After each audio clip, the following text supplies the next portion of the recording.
5월 19일 아침 5시 34분을 지나고 있습니다. 오늘 이 아침에 읽을 말씀은 레위기 12장입니다. 레위기 12장 구약성경 162쪽입니다. 아이를 낳은 여인에 대한 규례 읽겠습니다. 여호와께서 모세에게 말씀하여 이르시되 이스라엘 자손에게 말하여 이르라. 여인이 임신하여 남자를 낳으면 그는 이레 동안 부정하리니 곧 월경할 때와 같이 부정할 것이며 여덟째 날에는 그 아이의 포피를 벨 것이요 그 여인은 아직도 33일을 지내야 산혈이 깨끗하리니 정결하게 되는 기한이 차기 전에는 성물을 만지지도 말며 성소에 들어가지도 말 것이며 여자를 낳으면 그는 2일에 동안 부정하리니 월경할 때와 같을 것이며 산혈이 깨끗하게 되면 66일을 지내야 하리라. 아들이나 딸이나 정결하게 되는 기한이 차면 그 여인은 번제를 위하여 1년 된 어린 양을 가져가고 속죄제를 위하여 집비둘기 새끼나 산비둘기를 회막문 제사장에게로 가져갈 것이요 제사장은 그것을 여호와 앞에 드려서 그 여인을 위하여 속죄할지니 그리하면 산혈이 깨끗하리라. 이는 아들이나 딸을 생산한 여인에게 대한 규례니라. 그 여인이 어린 양을 바치기에 힘이 미치지 못하면 산비둘기 2마리나 집비둘기 새끼 2마리를 가져다가 하나는 번제물로 하나는 속죄제물로 삼을 것이요 제사장은 그를 위하여 속죄할지니 그가 정결하리라. 이렇게 레위기 12장 1절부터 8절까지 읽었습니다. 아이를 낳은 여인에 대한 규례 2절 보시면 이스라엘 자손에게 말하여 이르라. 여인이 임신하여 남자를 낳으면 그는 이레 동안 부정하리니. 이 부정하다는 말은 영어로는 unclean이라고 했는데요. 이 부정하다는 말은 접촉하지 말라는 뜻입니다. 여인이 이레 동안 부정하리니라는 말은 이 여인이 이레 동안 누군가의 접촉을 받으면 안 된다 이 말입니다. 곧 월경할 때와 같이 부정할 것이며 여덟째 날에는 그 아이의 포피를 벨 것이요 그 여인은 아직도 33일을 지내야 산혈이 깨끗하리니 정결하게 되는 기한이 차기 전에는 성물을 만지지도 말며 성소에 들어가지도 말 것이며 여자를 낳으면 그는 2일에 동안 부정하리니 월경할 때와 같을 것이며 산혈이 깨끗하게 되면 66일을 지내야 하리라. 이 여인이 이 구약시대의 이스라엘 백성들, 아브라함 자손의 여인들은 이 부정한 기간을 특별히 남자들로부터 보호받는 남자들의 접촉을 거절할 수 있는 그러한 기간으로 삼아 있었습니다. 창세기에 보면 이 라헬이 자기가 생리 중이므로 움직이지 못한다고 이렇게 당당하게 요구를 하고 이야기를 하는 모습이 나오는데요. 그 정도로 아브라함 가문에 있어서 여인들의 그 부정한 기간은 남자들로부터 특별히 존중받는 기간이 되었습니다. 그리고 레위기 12장에 나오는 남자를 낳으면 7일 동안 부정하고 여자를 낳으면 14일 동안 부정하며 또 남자를 낳은 경우 33일을 더 지내야 산혈이 깨끗하게 되고 여자를 낳으면 66일을 더 지내야 산혈이 깨끗하게 된다 하였는데 결국 남자아이를 낳으면 여인이 40일 동안 부정한 기간으로 보내고 여자아이를 낳으면 80일 동안 부정한 기간을 보냈습니다. 그 부정한 기간은 그것이 제대로 지켜지게 되면 어떤 효과가 있었을까요?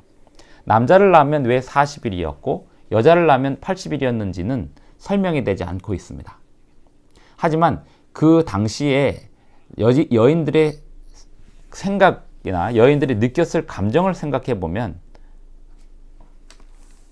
남자를 낳은 여인과 여자아이를 낳은 여인의 생각의 차이를 상상해 볼 수 있습니다.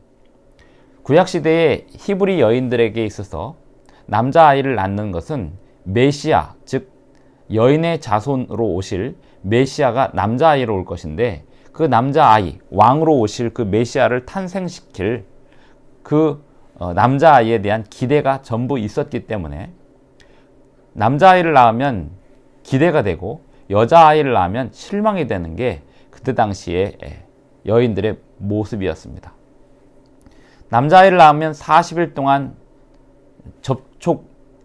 다른 사람의 접촉으로부터 편안한 기간이 된다라고 하는 것은 오늘날로 말하면 출산 휴가를 40일 받는 개념이 되었고, 또 여자아이를 낳으면 출산 휴가를 80일을 받는 개념이 되었습니다. 여자아이를 낳으면 남자아이를 낳은 여인에 비해서 실망이 될까봐 80일 동안, 더 많은 기간 동안 출산 휴가 개념이 아니었나, 이렇게 상상해 볼 수 있습니다. 남자와 아이를 낳으면 40일 동안 부정하고 여자아이를 낳으면 80일 동안 부정하다고 해서 성소에 가지 않고 성물을 만지지 않고 또 남편들로부터 접촉을 당하지 않고 출산 후에 휴식을 충분히 취할 수 있었습니다. 최근까지도 불과 100년 전, 50년 전까지만 해도 남자아이를 낳으면 존중을 받았고 여자아이를 낳으면 그 다음날부터 일하러 나가야 했던 여인들의 상황에 비교해 본다면 레위기 12장의 이 부정한 기간 40일, 80일의 개념은 매우 높은 수준의 문화를 자랑할 수 있게 됩니다. 하나님께서 모세를 통하여 히브리 여인들을 그렇게 배려하셨음을 엿볼 수 있는 대목입니다. 6절, 아들이나 딸이나 정결하게 되는 기한이 차면 그 여인은 번제를 위하여 1년 된 어린 양을 가져가고 속죄제를 위하여 집비둘기 새끼나 산비둘기를 회막문 제사장에게로 가져갈 것이요. 남자나 여자나 출산휴가 기간은 달랐습니다만 여자아이를 낳았을 경우 더 2배가 길었지만 제물의 종류는 같았습니다. 아들이나 딸이나 정결하게 되는 기한이 차면 그 여인은 번제를 위하여 1년 된 어린 양을 가져가고 속죄제를 위하여 집비둘기 새끼나 산비둘기를 회막문 제사장에게로 가져갈 것이요 라고 했습니다. 하나님께 예물을 드리는 번제로는 어린 양, 속죄제로는 비둘기가 사용이 되었습니다. 최소한의 비둘기는 가난한 백성들이 드리는 제물에 속했는데요. 속죄제를 위하여는 아들이든 딸이든 비둘기, 번제를 위하여는 어린 양이 권장되었고 가난한 경우 번제를 위하여도 비둘기가 권장이 되었습니다. 7절, 제사장은 그것을 여호와 앞에 드려서 그 여인을 위하여 속죄할지니 그리하면 산혈이 깨끗하리라. 여기서 속죄의 개념은 피를 깨끗하게 하는 개념입니다. 여인이 아이를 낳았기 때문에 죄를 속죄하는 그런 개념이 아니고 여인이 아이를 낳으면서 피를 흘렸기 때문에 그 피를 깨끗하게 하는 개념입니다. 속죄제와 번제를 드리면서 어떻게 피가 깨끗해질 수 있을까요? 결과를 놓고 본다면 여인은 이 속죄제와 번제를 드리면서 하나님 앞에 마음의 위로와 치유를 받았을 것입니다. 하나님께 예물을 드리면 사람은 하나님의 은혜와 긍휼을 통하여 치유함을 얻습니다. 그런데 그렇게 치유함을 얻는 예물을 드리는 그 시간마저도 40일이라고 하는 기간 동안 드리지 않고 성소에 나오지 않고 쉴 수 있었습니다. 여자아이를 낳으면 80일 동안 쉴 수 있었습니다. 남자와 여자아이를 낳은 것에 대한 제물의 크기는 같았습니다.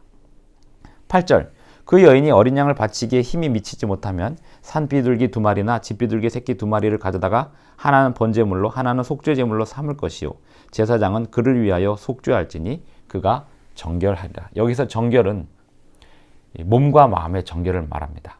피도 깨끗해지고 기력도 회복되고 마음의 정결을 말합니다. 신체와 정신이 함께 정결해지는 것입니다. 여인이 이 아이를 낳고 번제물과 속죄제물을 하나님께 가져올 때 제물에 안수한다거나 그런 내용은 없습니다. 제사장이 직접 하나님께 드렸습니다. 여인은 가져와서 제사장에게 드리기만 하였습니다. 레위기 1장에 나오는 번제나 그 이후에 나오는 속죄제의 방법과는 좀 달랐습니다. 레위 자신의 죄를 속죄할 때는 죄물의 머리에 안수하고 이런 내용들이 자세하게 나와 있지만 여기에서의 번제와 속죄제는 제사장에게 갖다 주기만 하면 제사장이 그 제물을 드리는 형식으로 그렇게 진행이 되었습니다. 레위기 12장을 보면 고대 시대, 지금으로부터 3,500년 전에 히브리인들에게 주어졌던 그 율례들, 출산한 여인들에 대한 율례들이 얼마나 하나님의 인간을 생각하는 배려와 또 긍휼히 여기는 마음, 그리고 출산 후에 여인들의 기력을 회복하기 위하여 시간을 주님께서 주셨다는 사실을 알게 됩니다. 하나님은 오늘날도 생명의 탄생을 기뻐하십니다. 그리고 생명을 탄생시키는 여인들의 기력을 회복시키는 은혜와 긍휼을 베풀고 계십니다. 또한 우리가 하나님 앞에 예물을 드릴 때면 우리의 몸과 마음이 함께 정결케 되는 은혜를 누릴 수 있게 됩니다. 사람이 하나님께 무언가를 드린다고 하지만 사실은 하나님이 사람에게 끊임없이 은혜와 긍휼을 베푸시고 계십니다. 하나님께 눈을 뜨시고 하나님 앞에 머리를 숙이시고 하나님 앞에서 동행하신 하나님과 동행하는 그러한 오늘 하루의 삶이 되기를 간절히 바랍니다.